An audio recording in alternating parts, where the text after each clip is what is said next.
went because my brother, he wanted to attend President Trump's final rally. Will Pope of Topeka was in D.C. January 6, 2021. He says he was on the east side of the Capitol, away from the more aggressive activity. Before any of the crazy action in the tunnel ever took place, we never saw any of that until we saw it on video later on.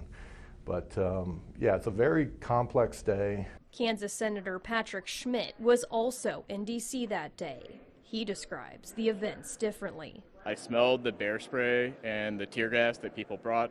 I saw people wielding blunt instruments as weapons, yielding deadly force against law enforcement officers.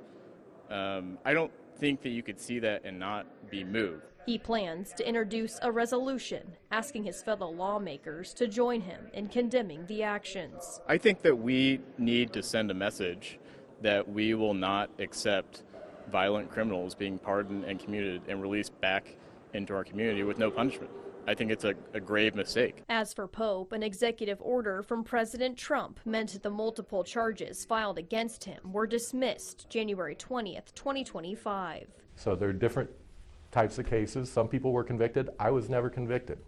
I beat 2 charges pre-trial. The Supreme Court threw out another one, and I intended to continue fighting the remaining charges. Washburn University Dean of Law Jeffrey Jackson says presidents get the power to pardon federal crimes from the Constitution. He adds the only guardrail to a president using it in a way Americans don't like is impeachment. Basically, it is saying that although you committed this particular offense, now we will waive any liability that you have for that offense. It's not a thing that erases the conviction, it just erases the punishment. Pope says he's happy to move forward from the case, but sees the pros and cons. I'd propose more of a kind of a temporary relief where people get released and then a case-by-case review would happen, but I'm not the one calling the shots.